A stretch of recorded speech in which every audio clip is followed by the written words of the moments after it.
Olá, seja bem-vindo a mais um episódio do PodMed, o podcast da revista Ampla das Unimedes do Paraná voltado a profissionais de saúde. E hoje a gente vai falar sobre o tema do burnout justamente nessa área. Médicos, outros profissionais de saúde, a gente sabe que tem uma incidência bastante alta. E se você não está a par do burnout, da síndrome de esgotamento profissional, suas causas, sintomas e formas de tratamento, olha aqui na descrição de onde você estiver escutando ou assistindo esse episódio, que vai ter o link para o nosso primeiro episódio sobre o tema.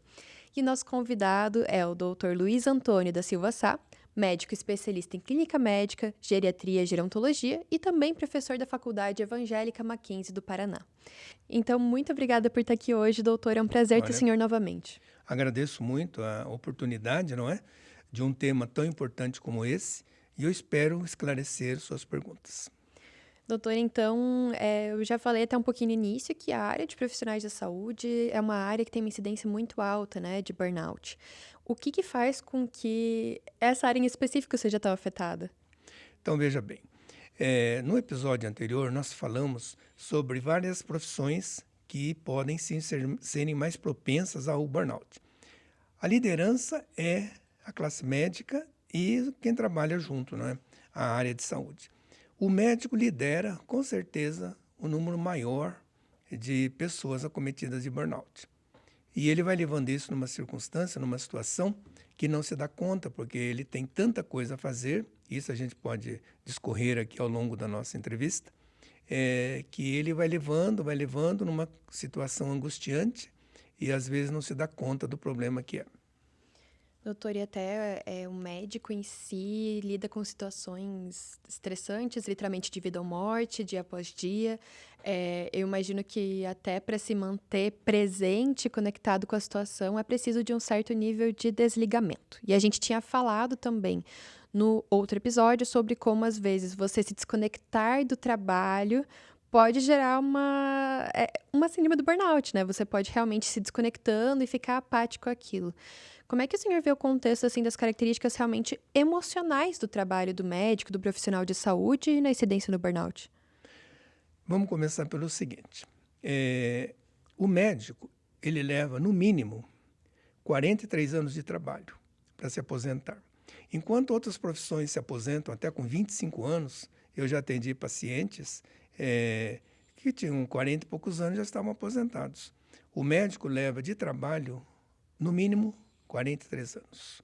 Então, 43 anos de trabalho, e esses 43 anos, claro, que nos dá muita satisfação ao longo desses anos, o bem que a gente causou, o bem que a gente fez, mas a gente tem que levar em conta o estresse, as dificuldades que a gente teve durante todo esse tempo, como você disse há pouco, lidando com doenças, com queixas, porque ninguém vai no médico para dizer, estou passando aqui para a gente bater um papo, tomar uma cervejinha. Pelo contrário, quem procura um médico é porque está precisando, porque realmente tem necessidade de extravasar, desabafar, e o médico está ali para isso. É a profissão dele, é a profissão mais bendita que tem, porque a medicina é uma missão, é um sacerdócio.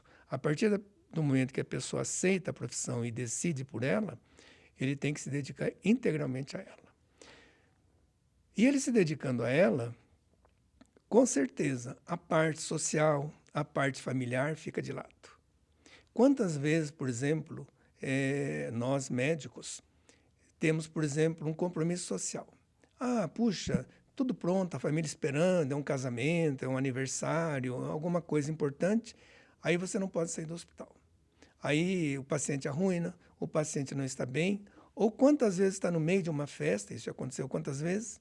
Uma festa, numa reunião, e você é chamado com urgência, sai de larga tudo e vai atender o paciente. Então, o médico está sempre ligado. Ele termina uma cirurgia, por exemplo, e a cirurgia é cansativa, horas e horas de trabalho, e ele vai para casa, mas ele está ligado na cirurgia. Aí fica ligando para a enfermagem, aí o paciente acordou, ele está melhor, como está? Ele fica vivendo aquilo, mesmo não estando presente ali, não se desliga. Então, a profissão de médico exige muito da pessoa. Como eu volto a repetir aqui, é uma aposentadoria muito longa, demora muito para parar de trabalhar, por várias razões, porque muitos médicos não sabem fazer outra coisa a não ser médico, né? Porque tem uns que ainda são mais, digamos, inteligentes, espertos, não sei o termo, tem uma outra profissão, lidam melhor com dinheiro do que nós médicos, digamos assim, não é? Então, quer dizer, o médico tem essa preocupação, esse trabalho de muitos anos, e então, às vezes, ele precisa ainda estar trabalhando. Não tem economicamente ainda condições.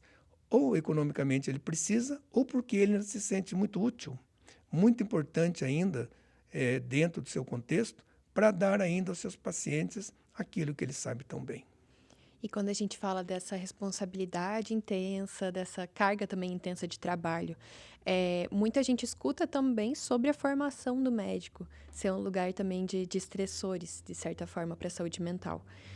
Como que funciona isso? Porque burnout eu entendo que é síndrome de esgotamento profissional, mas também pode acontecer na academia, na faculdade, na residência? Muito, muito. É muito grande o índice de burnout nos estudantes de medicina, principalmente pós-formado, no começo da vida de formado. Por quê? Porque daí entra numa fase de competição, não é? Ele deixa de ser estudante e vai ser um profissional. Mas ele já vem se preocupando com uma residência médica, por exemplo, desde o tempo de estudante. Aí, quando ele se forma, aí ele já é médico, por exemplo. Então, ele vai ter que se defender financeiramente falando, não é? Aí ele tem que trabalhar aqui e ali. Às vezes, ele quer fazer uma residência, tem que estudar para isso. A competitividade hoje, infelizmente, pelo número excessivo de faculdades que temos no Brasil hoje, torna, vamos dizer assim, o trabalho médico muito, muito concorrido. Então, hoje, só para você ter uma ideia, a Organização Mundial de Saúde recomenda que uma população, para estar bem assistida, ela precisa de um médico a cada 1.000 habitantes. O Brasil hoje já está mais ou menos em 3 médicos para 1.000 habitantes, e dentro de alguns anos, poucos, vai estar com mais de 5 médicos para cada 1.000 habitantes. Claro que predominam muito mais médicos em áreas do sul, sudeste do que no norte, por exemplo, não é? Mas, de qualquer maneira, a competição é muito grande.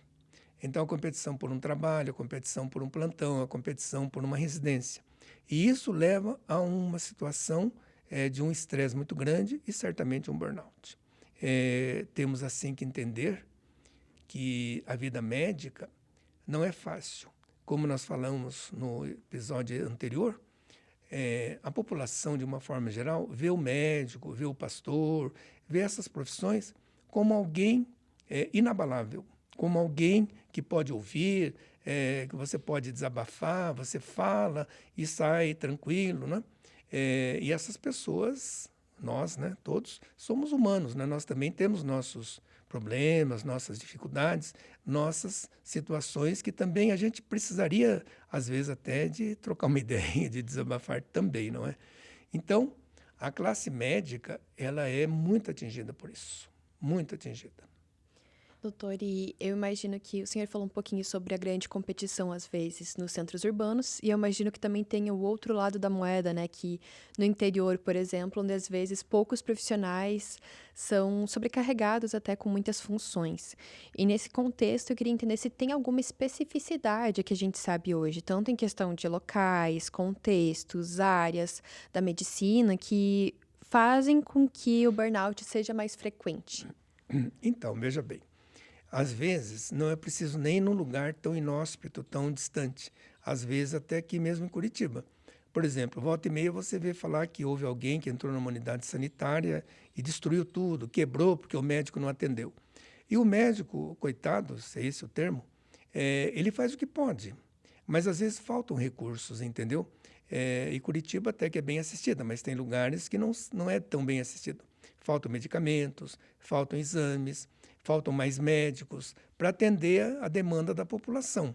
Aí chega alguém mais exaltado e põe a culpa no médico. Pô, o médico está demorando, o médico não vai me atender, estou aqui esperando. Quer dizer, e o médico está se quebrando lá dentro para atender todo mundo, aquela coisa toda.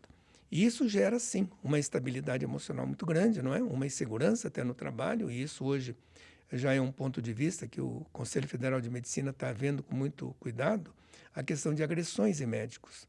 Então, a falta de recursos, muitas vezes, quer econômicos, quer em materiais, quer em medicamentos, com certeza traz para o médico um estresse muito grande, deixando-o numa situação em que ele fica à mercê da sorte, tendo que resolver situações em que às vezes não é possível. Se você me permite dizer, eu fui médico no interior 17 anos. Desses 17 anos, fui o único médico do lugar. Então, eu fiz de tudo. Como único médico, eu tinha que fazer cirurgia, atender criança, idoso, o que aparecia. A cirurgia eu fazia sozinho. Então, você imagina o estresse. Graças a Deus, superei. Mas eu tinha que anestesiar a paciente numa cesariana, por exemplo, me lavar, entrar em campo, tirar o nenezinho, digamos assim. O nenezinho nascia deprimido, saía com o nenezinho no colo, o nenezinho chorava, eu passava para alguém, voltava para fechar o abdômen da paciente. Eu digo sempre, brinco, né, que eu superei tudo isso, meu coração resistiu, porque eu era corintiano, sofredor, né? Então, quer dizer... Está acostumado. Acostumado a sofrer, então já foi mais tranquilo. Brincadeira. Mas, enfim, o burnout era presente, né? Porque você é chamado a qualquer hora do dia, da noite, você não tem situação assim de muita tranquilidade. Uma responsabilidade enorme, né, nas mãos. Muito grande, muito grande. E você veja, o que nós temos que entender é que a carga horária do médico é maior que outras. Para te dar um exemplo, um plantão, 12 horas. Tem plantões de 24 horas. O médico pega um plantão 7 da noite, vai até 7 do outro dia, de manhã, ou até 7 da outra noite. Às vezes sem descanso. Paciente atrás de paciente. Então, quer dizer, é muito grande. E tem muitos colegas médicos mais jovens, digamos assim, que naquele afã de cuidar da vida, de ter um embasamento financeiro, de ter, vamos dizer assim, algum conforto maior, então ele dá um plantão, um exemplo assim, não é? Na Fazenda Rio Grande, que é aqui próximo. Aí ele sai dali depois de horas e horas de plantão e vai dar um plantão em São José dos Pinhais, um exemplo. Ou em Colombo, ou vai em Campo Largo, ou vem aqui. Quer dizer, então, a semana toda tem colegas médicos que a roupa dele está dentro do carro. Então, ele praticamente não passa em casa, porque ele está sempre envolvido com o trabalho. Então, você veja, a demanda de horário, a demanda de trabalho é muito grande, muito grande. E temos que lembrar que o médico está em contato íntimo com o sofrimento, não é? Com sofrimento, com queixas, com mortes, não é? Pacientes terminais, a família cobrando. Mas, doutor, o senhor não vai fazer nada, o que faz? Quer dizer, então joga-se uma responsabilidade muito grande. Então, e a família, na sua razão, no desespero, quer cobrar de alguém. E esse alguém, claro, o mais vulnerável é o médico, não é? E há situações que não têm retorno, há situações, infelizmente, finais, digamos assim. Mas a cobrança é muito grande, né? Então ele vive naquilo. Pacientes difíceis, pacientes agressivos, pacientes que não fazem o que foi prescrito, voltam na consulta. E daí, o senhor melhorou? Não melhorei em nada. Mas o senhor tomou remédio? Não. O senhor fez o que tinha que fazer? Não. Sabe? Então, quer dizer, é uma responsabilidade. Como nós já falamos no episódio anterior, e repito nesse, o item número 1, realmente, de burnout, é na classe médica. E quando a gente fala especificamente, né, dos profissionais de saúde, a gente entende que, para além das consequências individuais, temos também os pacientes, né? Então, a gente fez um episódio aqui sobre erro médico e a gente discute bastante esse tema também. E a gente sabe que, por exemplo, a sobrecarga e outros fatores estão conectados, né, com mais erros médicos. O que as instituições de saúde, especificamente, podem fazer justamente para promover, talvez, um pouco mais a saúde mental dos médicos e, por consequência, a saúde geral dos pacientes também? Então, veja assim, vamos entender que o médico é humano como qualquer um. Se ele não está bem psicologicamente ou fisicamente, se ele está cansado, estressado, com sono, ele não vai render tudo aquilo que ele renderia, no caso, por exemplo, de uma pessoa que está íntegra, está descansada. Então, pode sim incorrer alguma situação, digamos, de não dar toda a atenção para aquele caso. Não digo que ele vai tratar de uma forma relapsa, não é isso daí. Mas muitas vezes perde aquele altruísmo, perde, vamos dizer assim, aquela relação médico-paciente tão importante, porque ele está tão cansado, é mais um paciente esperando, outro batendo, quer dizer, então, e ele já está cansado do dia anterior. Então, isso, com certeza, sim, afeta muito a qualidade do atendimento, não é? Porque ele está envolvido com aquilo. O que as empresas podem fazer? Eu não sei se podem fazer muito, não, porque na realidade a coisa está assim na medicina e vai ficar pior. Se você não está contente, sai. Tem mais uns 3 no teu lugar. Entendeu? Eu não vejo, pode ser que tenha. Eu desconheço, porque faz tempo que eu não dou plantão, estou fora desse mercado aí. Mas acredito que não tem, assim, grandes proteções, como numa empresa, que a gente falou no episódio anterior, que procura ter ginástica laboral, tem o tempo para descanso, tem isso, aquilo. Na medicina não tem, né? Porque se você está com um caso difícil, você chegou, pegou, por exemplo, está num plantão de emergência. Chegou um paciente grave, acidentado, você não vai deixar o paciente. Ah, vou deixar aí, agora eu vou fazer uma ginástica ali, depois eu volto a atender. Não, fica aí, eu vou tomar um café. Não tem como, né? É tua responsabilidade. Pegou o paciente, você vai até o fim com ele. E se teu plantão terminou às 7, mas o paciente está mal, você fica até às 10. Entendeu? Você não vai largar o paciente ali. Na tua responsabilidade médica, no teu juramento médico, você vai ficar com ele enquanto for possível, enquanto for necessário.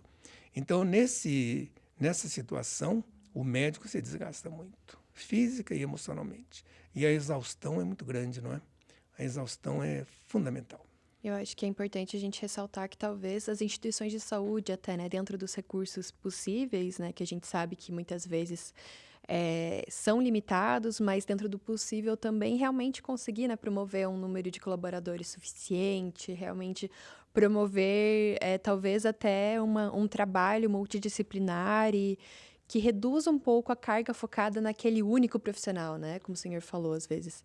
Porque hoje também tem uma coisa muito importante, não é?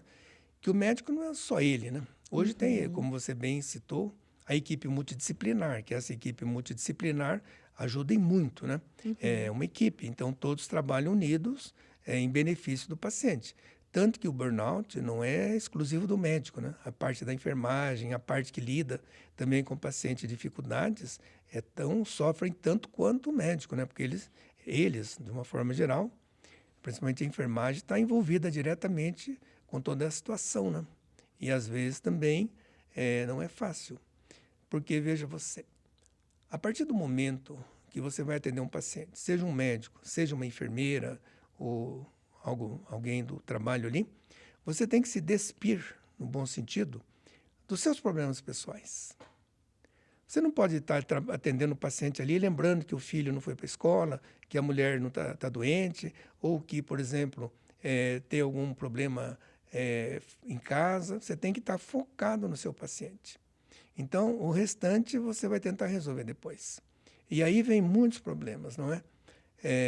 Veja, no médico, estressado, ele é um candidato muito grande à ansiedade, à depressão, esse estresse crônico, e é muito alto o nível de suicídio na classe médica, mais do que outras. E as mulheres médicas têm um índice maior de suicídio do que outras mulheres. Então, porque vai chegando um momento que a pessoa vai estar tão insatisfeita com tudo aquilo, tão angustiada com tantas coisas que ela não pode resolver, e vai chegando cada vez mais, porque a cobrança é muito grande, a cobrança do paciente, a cobrança da sua própria vida, não é? Porque o médico não precisa necessariamente ter um patrão, cumprir hora, como nós falávamos sobre uma empresa, mas ele tem seu plantão, ele tem seu compromisso, ele tem seu paciente. Ele marca de sair do consultório 6 horas e às 9 horas da noite ainda está lá, sabe? Então, não tem um horário definido. E isso é prejudicial. Doutor, e quando a gente fala, por exemplo, na psicologia a gente tem uma obrigatoriedade ética até de, para além da supervisão profissional, fazer também a própria terapia. É algo fundamental para você conseguir cuidar da saúde mental do outro, cuidar da sua. Eu queria saber que recomendações que o senhor deixaria falando para outros médicos, outros profissionais de saúde, em relação a esse autocuidado. Que estratégias podem ser adotadas nesse contexto que às vezes é tão difícil? Bom, em primeiro lugar, moderar o trabalho. A pessoa vai ter que aprender a viver com menos, financeiramente falando, não é? Porque é muito comum em jovens médicos, porque ele acabou de casar-se, ou comprou um carro, ou ele está adquirindo um bem. Então, ele trabalha num ritmo incessante. Então, veja, as pessoas vão ter que aprender com o tempo a viver com menos e ter mais qualidade de vida. Por quê? Porque se fica nessa correria, se fica nesse atendimento, infelizmente não vai ser bom. Tem que determinar um horário de trabalho. Terminou o horário de trabalho, vai ficar com a família, vai sair com os amigos, vai ter uma vida, vamos dizer assim, social maior, cultural, vai jogar um futebol, seja lá o que ele quiser, não é? Procurar desligar-se um pouco do trabalho. Porque, como eu disse há pouco, tem médicos que a roupa dele está dentro do carro. Então, sai daqui para lá, isso e aquilo. E não tem horário. Então, há uma preocupação muito grande financeira da classe médica, porque a classe médica era, talvez ainda um pouco considerada, que ganha muito dinheiro. Isso já não é verdade. Hoje em dia, o ganho de um médico é praticamente igual a qualquer profissão. Não tem, assim, ganhos. Há profissões, claro, especialidades que ganham muito mais, dependendo daquele que faz. Mas a grande maioria não, né? Então, quer dizer, ficar rico na medicina hoje é algo muito difícil. Vivendo só do seu trabalho, principalmente o médico clínico, não é? Então, procurar, talvez não ganhar tanto e viver mais, sabe? Meditar bastante, procurar conversar com outros colegas médicos, procurar ter uma convivência familiar, né? Porque às vezes o médico nem vê família, né? Nem vê os filhos crescerem, porque está sempre correndo para lá e para cá. Então, cortar um pouco disso, sabe? Não precisa trocar de carro todo ano, cada 2 anos, não precisa exibir que está indo para a Europa, seja lá para onde for. Procure viver com o que tem, mas viver bem dentro da profissão. A profissão é nobre, é uma profissão abençoada por Deus, mas nós temos também de cuidar conosco, de fazer aquilo que realmente a gente pode e não ultrapassar os limites, senão as consequências são irreversíveis e nefastas. Então, muito obrigada, doutor, por nossa conversa. Novamente, quem quiser saber mais sobre o tema, pode consultar o nosso primeiro episódio sobre o assunto do burnout. Obrigada, doutor. Ora, disponha. E muito obrigada também a você que nos assistiu. Mais informações para profissionais de saúde você encontra na playlist do PodMed, aqui no canal da Revista Ampla. Muito obrigada e até a próxima.